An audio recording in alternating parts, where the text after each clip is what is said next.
임직식 전에 바울 사도를 비롯한 바울의 동역자들과 직분자들에 관한 말씀을 드리면서 특별히 바울 서신에 관한 여러 말씀을 드린 기억이 납니다. 오늘도 골로새서 3장에서 본문을 찾아서 은혜 받을 말씀을 감사하는 성도, 감사하는 그리스도인이라고 제목을 정하고 말씀을 함께 나누도록 하겠습니다. 바울 사도가 옥중에서 기록한 서신을 우리는 옥중서신이라고 불리운다고 그랬지요. 그래서 4권, 바울 서신의 13권 중에서 4권이 옥중서신이다 말씀을 드린 기억이 있습니다. 에베소서, 빌립보서, 골로새서, 그리고 빌레몬서, 이렇게 4권 책 중에 골로새서가 포함되지요. 그래서 이 골로새서는 바울 사도가 옥중에서 이 서신을 기록하여 보낸 책이다, 이렇게 말씀을 드리면 되겠습니다. 그런데 이 골로새서는 에베소서와 유사한 점이 많습니다. 물론 바울 서신을 전체를 문장을 보게 되면 한 분이 기록했고 한 분이 말씀을 하고 또는 제자들에게 대표를 시킨 경우가 있습니다만은 바울의 서신에 공통된 그 즐겨 쓰는 단어와 표현이 있지만 특별히 에베소서와 골로새서는 유사한 점이 많은데, 같은 장소에서 주께서 당신이 개척한 교회에 서신을 보냈기 때문에 그 논조와 어기가 공통된 점이 많다 하겠습니다. 그런데 내용을 깊이 들어가 보게 되면 에베소서는 교회론이라는 말씀으로 이 기록이 되어 있습니다. 교회론에 관하여.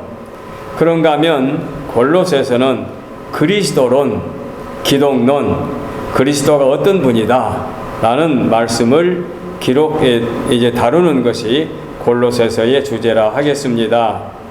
그래서 이 골로새서를 보게 되면 1장과 2장에서 그리스도의 신분과 성역을 논한 다음에 우리가 3장을 보았는데 3장, 4장은 그리스도 안에 있는 생활, 그리스도인의 생활, 성도의 생활을 다루고 있습니다.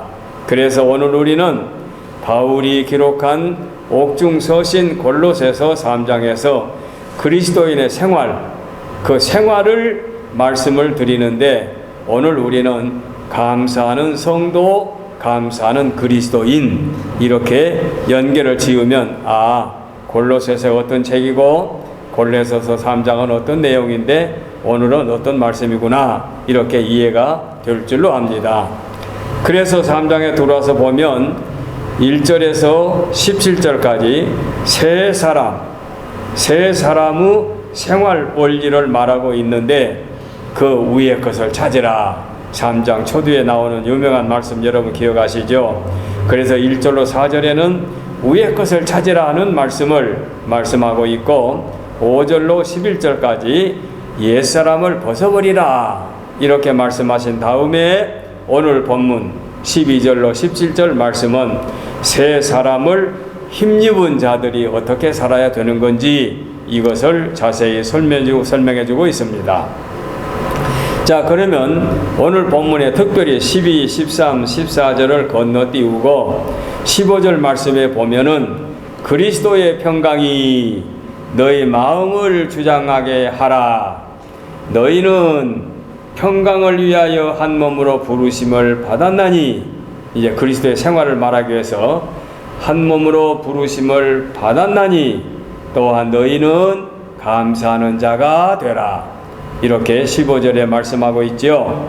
그리고 16절에도 보게 되면 그리스도의 말씀이 너희 속에 풍성히 거하여 모든 지혜로 피차 가르치며 권면하고 시와 찬송과 신령한 노래를 부르며 감사하는 마음으로 하나님을 찬양하라. 감사하는 마음으로 하나님을 찬양하라. 그리고 17절에 보니까 또 무엇을 하든지 말에나 일에나 다 주 예수의 이름으로 하고 그를 힘입어 예수의 이름을 힘입어 하나님 아버지께 감사하라. 그래서 15절에서도 감사하는 자가 되라. 그 다음 절에는 감사하는 마음으로 하나님을 찬양하라. 그리고 마지막 절에 주 예수의 이름으로 하나님 아버지께 감사하라. 이렇게 말씀이 나오지요. 그래서 12, 13, 14절에 평강에 관한 축복은 훗날 다시 말씀을 드리기로 하고 오늘 15절, 16절, 17절을 세 대지로 나눠서 간증을 섞여 오늘 말씀을 함께 묵상하도록 하겠습니다. 자, 이 세 절 말씀에 감사가 나오기 때문에 오늘 세 절 말씀을 본문으로 정한 것이지요. 감사하는 자가 되라. 감사하는 마음으로 하나님께 찬양하라. 그리스도 예수 안에서 하나님 아버지께 감사하라. 그리스도인은 하나님의 자녀가 된 거지요. 이제 마귀의 지배하에서 노임을 받아 예수 그리스도의 이름으로 하나님의 자녀가 되었습니다. 하나님의 자녀가 되었다는 것은 다른 말로 말하면 새 사람이 되었다는 얘기입니다. 그리고 하나님의 은혜를 받은 자들이 된 것입니다. 저와 여러분들은 새 사람이 되었고 하나님의 자녀가 되었고 은혜를 받은 자가 되었습니다. 그래서 이런 자들은 어떻게 살아야 되느냐? 감사 생활을 해야 된다는 것입니다. 감사 생활은 어느 특정한 인물에게 부여해주는 특별한 사명이나 또는 주어지는 무거운 멍해가 아니고 그리스도인이라면 예외 없이 감사의 삶을 살아야 된다, 그 말씀입니다. 구약 성경에도 보면은 선민 이스라엘에게 하나님께서 특별히 부여해 주신 게 있습니다. 연중 3대 절기가 있습니다. 6월절 절기, 그 다음에 77절 절기, 감사절, 초막절 절기.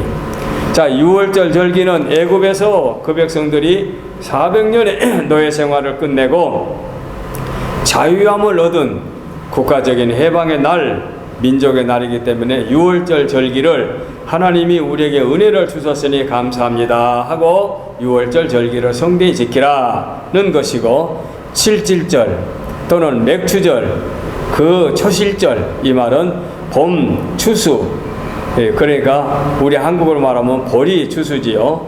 이 봄 추수를 하고 하나님께 감사절을 지키라. 그래서 77절 오순절 후에 77은 49, 50일 만에 오순절, 그날을 기해서 오순절 성령도 강림하게 된 거지요. 이렇게 연중 초반에 감사절을 지키고, 그 다음에 또 가을절에 이제 초막절이라 하는 말은 이스라엘 백성들이 광야에서 이제 광야 생활하면서 안정된 집을 짓고 사는 것이 아니라 초막에 살았기 때문에 초막을 짓고 우리 조상들이 하나님의 은혜 가운데 노예 생활에서 광야로 나와가지고 광야 생활을 했다는 기념으로 그 초막절을 지키고, 그 초막절이 추수감사절입니다. 그래서 감사절 또는 초막절 이렇게 말합니다. 이렇게 해서 이스라엘의 3대 절기가 있는데 6월절, 77절 또는 초막절, 이렇게 우리가 말하고 있습니다. 바로 이렇게 구약 성도들에게 3대 절기를 주신 같이 신약 성도들인 저와 여러분들에게는 어떤 삶을 살도록 했느냐? 예수 그리스도의 보혈로 죄 가운데서 뽑힘을 받아, 택함을 받아 죄사함을 받게 하시고 하나님의 자녀가 되게 하시고, 보혜사 성령님이 다시 이 땅에 오셔서 우리와 함께 계심으로 거듭난 삶, 새 사람, 하나님의 자녀, 구원받은 백성답게 살기 때문에 이제 우리는 이 세상에서 구별된 백성으로 꼭 해야 할 일이 하나 있는데, 감사하는 자가 되라 고 오늘 본문에 말씀하겠습니다.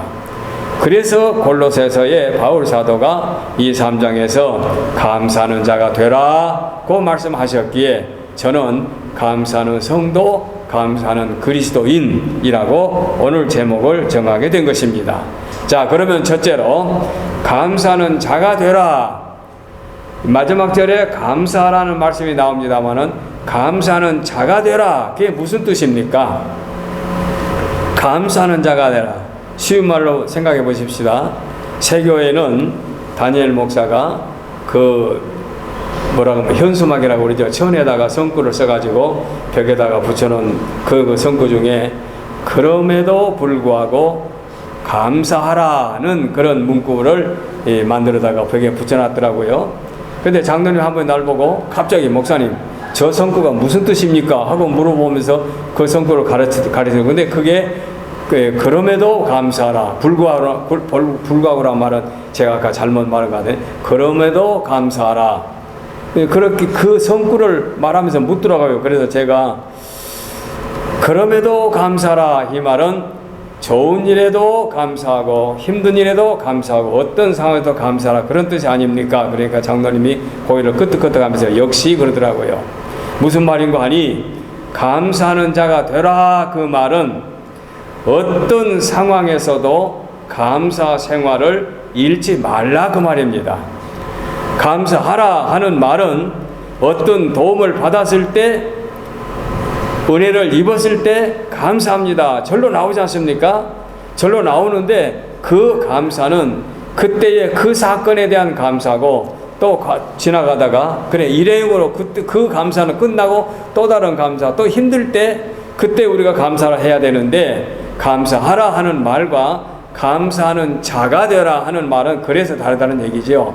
감사하는 자가 되라 이 말은 어떤 상황 속에서도 감사하라. 제가 아까 묵상 기도에 읽은 그 말씀이 오늘 주보 1면에 나온 말씀 다니엘 선지자가 그 위기를 만났을 때 그 모함을 당했을 때 이제 그는 죽음을 피할 수가 없는 상황에 놓여 있을 때 사자굴 속에 던짐을 받게 되었을 때 그럼에도 불구하고 자기 집에 들어가서 예루살렘 쪽에 창을 열어놓고 하나님께 기도하면서 감사했다. 다니엘이 거기서는 감사할 형편이 못 되지요. 우리가 일반적으로 생각하면 왜? 죽게 되었으니까. 기도하면 죽게 되었으니까. 그럼에도 불구하고 감사했다. 그 말이죠. 그래서 감사하는 자가 되라. 이 말씀은 어느 상황에서도 감사를 잃지 말라. 그런 뜻이지요. 우리가 능히 이분들은 유명하니까 다 아는 분들이지만 감사주의이기 때문에 제가 실례를 다시 한번 들어봅니다.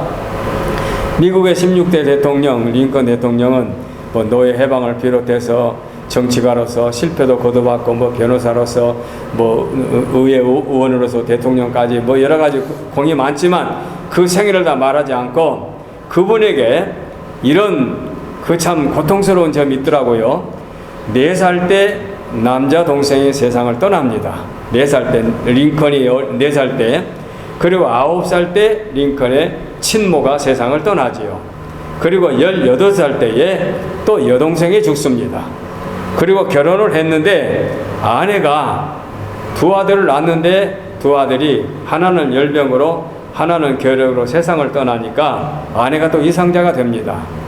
그러니까 링컨은 4아들을 낳았는데 두 아들이 보니까 세 아들이 여조를 했는데 셋째는 조금 더 살았으니까 두 아들이 일찍 죽었습니다.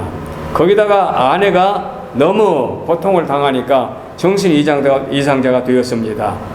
그래서 이 링컨의 집안을 보게 되면 어머니 한 분 잃은 정도가 아니라 동생도 누나도 아들들도 심지어는 아내까지도 정신 이상자가 되었으니 얼마나 힘들었겠습니까? 그것뿐이 아니라 친구들이 전쟁에 나아가서 많은 친구들이 세상을 떠났습니다. 그야말로 죽음이라는 불안 가운데 얼마나 힘든 그런 형편이었는지를 가히 짐작이 갑니다. 물론 이제 그들의 업적이 많이 있지만 오늘 제가 이제 찾고자 하는 부분은 링컨이 이런 상황 속에서도 위대한 인물로 세계적인 인물로 존경받은 인물로 추앙받은 인물이 될 수 있었던 것은 어떤 상황 속에서도 성경을 손에서 놓지 않고 감사 생활을 포기하지 않았다는 얘기입니다. 다시 말씀드리면 전능하신 하나님의 섭리가 계실 때이다. 그래서 공부도 선생님에게는 뭐 몇 달밖에 못 배웠다는데 독학해서 변호사가 되고 대통령이 되기까지 출세하는 그 길은 그야말로 믿음과 성경을 들고 살아계신 하나님께 감사 생활을 포기하지 않음으로 세계적인 위대한 인물, 존경받은 인물이 되었다는 것을 찾아볼 수가 있습니다. 금년에 유난히 제 주변에 많은 분들이 3월, 4월 달에 동창 또는 1년 선배가 세상을 떠났는데 그 후에 저와 여러분들 아는 대로 90이 넘은 송해 할아버지도 세상을 떠났는데 그 연세대학교 명예교수 김동길 교수가 세상을 떠났지요. 그저께는 우리가 잘 아는 한국 사람도 세상을 떠나셨지만 그런데 그 김동길 교수가 그 미국 와서 공부할 때에 전문 학위가 뭐였느냐? 링컨을 전공해서 학위를 얻었다고 그러지요. 그래서 그분의 책을 읽게 되면 링컨에 관한 기사가 참 많이 나온 걸 제가 볼 수 있습니다. 그분의 책을 즐겨 제가 이제 많이 봤는데 바로 이렇게 위대한 존경받은 인물이 존경을 받을 수 있었던 것은 그의 역경과 고난과 환난과 위기 속에서도 감사를 잃지 않았기 때문에 인물이 되었다는 얘기지요. 그러므로 우리는 오늘 감사하는 자가 되라는 말씀 속에서 어떤 상황에서도 감사를 포기하지 않는 성숙한 그리스도인이 되어야 되겠다는 말씀을 15절을 중심해서 묵상합니다.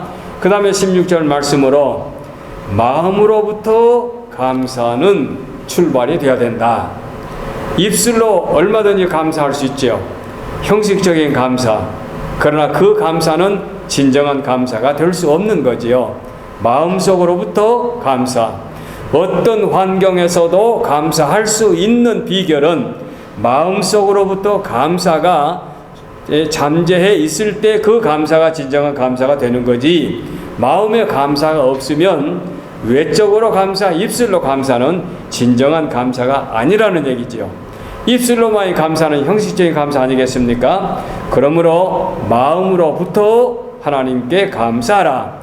사람들도 형식적인 감사를 왜 모르겠습니까? 처음에야 속어 넘어갈 수 있지만 한두 번 지나보고 그 사람을 겪어보게 되면 입술로 감사, 진정으로 감사 우리가 구별할 수 있죠. 그런데 전능하신 하나님, 우리를 창조하신 하나님께서 우리가 마음으로부터 감사하는 감사와 형식적인 감사를 왜 하나님이 모르시겠습니까? 하나님을 속일 수가 있겠습니까? 그러므로 우리는 매주 교회 나와 예배를 드리는 이 예배가 다른 말로 표현하게 되면 하나님께 주기적으로 감사하기 위해서 나오는 시간입니다. 오늘은 안식일로 지키는 것도 아니고 주님이 우리를 위하여 십자가에 못 박혀 죽으셨는데 주님이 죽으신 다음에 3일 만에 부활하신 이 날을 기념하여 주님이 나를 죄에서 구속해 주시고 주님이 나의 주가 되시고 내가 주님으로 더불어 하나님의 자녀가 되었으니 감사합니다. 그래서 여러분 주께 나오면 맨 처음에 나와서 머리 숙여 기도할 때 하나님 감사합니다. 이렇게 감사하는 마음으로 예배를 드리는 성도들과 아무 생각 없이 나와서 세상의 근심과 걱정을 그대로 가지고 나와서 머릿속에 세상 것을 머릿속에 꽉 차가지고 목사님의 설교도 귀에 들어오지 아니하고 찬양도 귀에 들어오지 아니하고 전혀 몸뚱이만 나와 있지 머릿속에는 세상 일로 꽉 차 있으면 그러면 그 예배가 진정한 예배가 되겠습니까? 그래서 마음속으로부터 감사하는 심령으로 나와서 주회전에 나와 머리를 숙일 때 그 감사를 하나님께서 받아들인다, 인정해 주신다. 바로 이것입니다. 여러분, 우리가 또한 잘 아는 그 일본의 유명한 작가 뭡니까? 일본의 미우라 야하코라는 여인이 반평생을 병석에 누워 있었던 거 잘 알지요? 그분의 책 속에다 나오지 않습니까? 그녀는 폐결핵을 앓았고 척추 카리에스 병이 있고 습진으로 피부병, 파킨스병 그와 같은 병들을 앓고 있는 그런 여인이었지요. 그런데 그 여인이 이런 고통의 난환을 보내면서 그가 위대한 작품을 만들어 가지고 그야말로 세계적인 베스트셀러로 그 책이 많이 팔리게 되고 유명한 작가로서 우리가 잘 알고 있지요. 근데 그분의 그 책 속에, 글 속에 무슨 글이 있는 거 아니? 아프지 않으면 이라는 제목으로 한 편의 시가 유명하지요. 아프지 않으면. 이 시 한 편이 그분의 작품은 다가 아니란 얘기고, 그분의 작품 중에 이런 시가 있다 이 말이죠. 아프지 않으면 이라는 제목으로 아프지 않으면 드리지 못할 기도가 있다. 아프기 때문에 기도할 것이라는 얘기죠. 아프지 않으면 듣지 못할 말씀이 있다. 아프지 않으면 접근하지 못할 성소가 있다. 아프지 않으면 우러러보지 못할 거룩한 얼굴이 있다. 이렇게 아프지 않으면 표현을 하는데, 아프지 않으면 나는 인간일 수 없다. 이 고통 중에서 뭔가지 깨달았다는 얘기죠. 그녀는 자신이 병주머니임에도 불구하고 하나님 앞에서 무엇이든지 감사를 드렸지요. 그래서 오히려 아팠기 때문에 기도할 수 있었고, 아팠기 때문에 노래할 수 있었고, 아팠기 때문에 감사할 수 있었고, 아팠기 때문에 믿음의 생활을 할 수가 있었다는 얘기죠.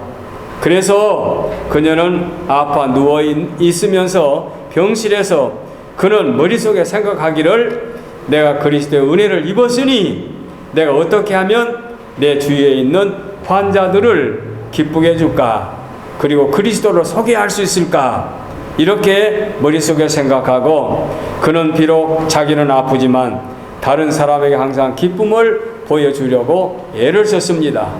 그리고 병실에 있으면서 절대로 원망하거나 불평하는 말을 하지 않았습니다. 간호사가 오면 고통 중에서 부드럽게 웃고 옆에 있는 환자들을 오히려 위로해 주었다고 합니다. 신앙인의 감사는 하나님께서 내게 뭔가 주셨기 때문에 조건적인 감사가 아니고, 이렇게 마음속으로 붙어서 우러나오는 감사, 이 감사의 생활로 말미암아 그녀는 평강을 얻었고, 그 평강을 통하여 건강을 회복받고, 그는 유명한 작가로 세계적인 인물이 된 거지요. 참으로 우리가 이런 말씀을 볼 때마다 우리가 북한에서 살지 않는 것이 감사하다, 그럴 때가 있지요. 너무 북한의 참상을 보면 힘드니까. 그러나 우리가 북한에서 살지 않은 것이 감사하다? 그러면 북한 사람과 같은 고통을 당하면 우리가 또 원망할 건가? 그러니 그런 감사가 감사가 아니고, 우리는 어떤 환경에서도 마음속으로 붙어서 감사, 어떤 질병에서도 마음속으로부터 감사. 그래서 마음으로부터 속사람으로, 마음속 깊은 내 속사람이 하나님께 감사할 때에 이 감사를 하나님이 인정하시고 받으신다. 그래서 항상 감사하는 자가 되되 마음속으로부터 감사하는 자가 되라 말씀을 기억하시고, 오늘 마지막 17절입니다. 또 무엇을 하든지 말에나 일에나 다 주 예수의 이름으로 하고 그를 힘입어 하나님 아버지께 감사하라. 자, 16절이 무엇입니까? 16절은 예수의 이름으로 감사하자. 예수의 이름으로. 또 무엇을 하든지 말에나 일에나 다 주 예수의 이름으로 하고 그를 힘입어 하나님 아버지께 감사하자. 우리가 하나님께 감사하는데 그 감사가 그리스도 안에서의 감사. 그래서 바울 서신을 보게 되면 그리스도 안에서라는 표현이 참 많이 나옵니다. 그리스도 안에서, 그리스도 안에서. 그 말씀은 바울이 깨달은 신학의 진리지요. 우리가 그리스도를 힘입어 감사하고 그리스도의 이름으로 세상을 살게 될 때에 우리는 죄악된 세상에서 범죄하지 아니하고 승리할 수 있게 될 줄로 믿습니다. 여기서 한 사람의 예를 들어 말씀드리는데, 우리가 다 아는 송명희 자매지요. 1급 장애, 그애는 99% 몸의 지체로 말미암아 망가진 상태지요. 그런 그 사람이 많은 사람들에게 아주 귀한 영향을 끼쳤던 그런 여인이죠. 그는 혼자서 아무것도 할 수 없습니다. 그야말로 아무것도 할 수 없는 그 자매가 태어날 때에 몸이 꿰어 한마디 말을 하려고 하면 아주 죽을 지경으로 애를 써서 고통 가운데 자기 온몸을 비틀어서 표현하는 1급 장애인이지요. 그러니 그런 여인은 속된 말로 말하면 세상을 사는 것이 원망투성일 것 같습니다. 그럼에도 불구하고 그녀가 예수님을 영접하였습니다. 그래서 그리스도 안에서 새 사람이 되었습니다. 그리고 새 삶을 삽니다. 새 삶을 살면서 역시 이 여인도 찬양, 감사하는 시를 썼습니다. 그 여인이 쓴 시는 그 여인이 쓴 글 중에서 시 중에 한 편을 소개한다면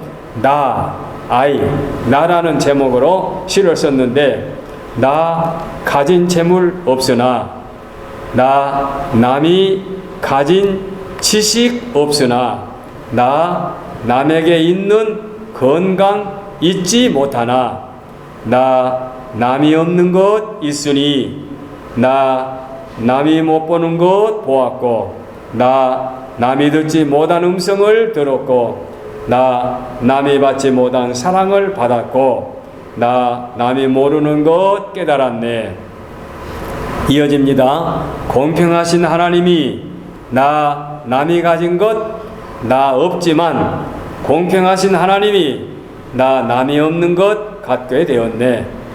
뇌성마비로 인간 대접을 제대로 받을 수 없는 그야말로 망가진 몸을 가지고 살면서 예수 그리스도를 구주로 영접하니 이렇게 이 땅에서 아름다운 작품을 만들어낼 수가 있었습니다.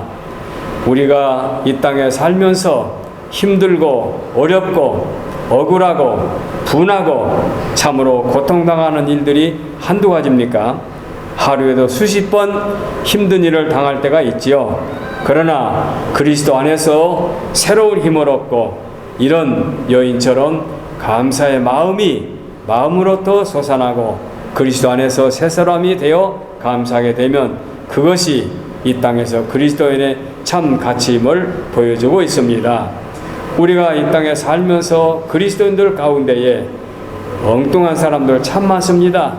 좀 속된 말로 표현해서 예수의 이름으로 자기 이름을 날리고 예수의 이름으로 능력을 행하고 예수의 이름으로 돈벌이하고 예수의 이름으로 자기의 욕망을 채우는 사람들이 참 많습니다.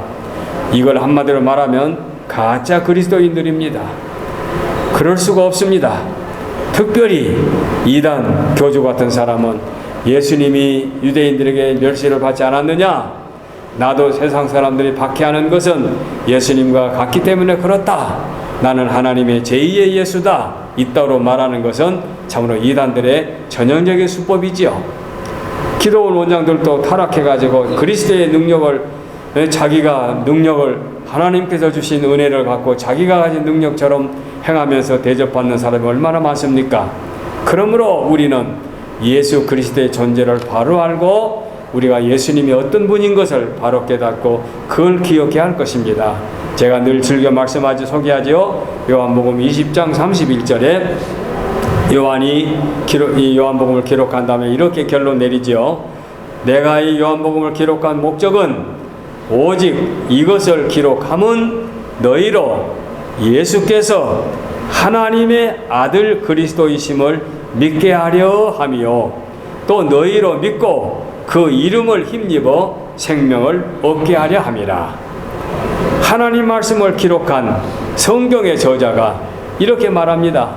오직 이것을 기록함은 너희로 예수께서 하나님의 아들 그리스도임을 믿게 하려 하며 또 너희로 믿고 그 이름을 힘입어 생명을 얻게 하려 함이라.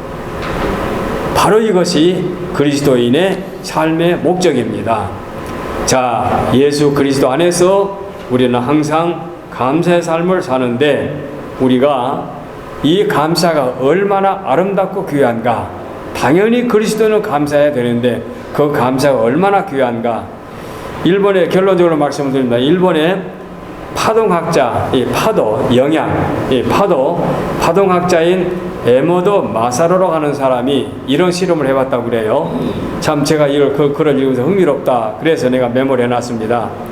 물은 답을 알고 있다. 우리가 마시는 물이 생명체인가요? 아닌 거 아닙니까? 그럼에도 불구하고 물은 답을 알고 있다.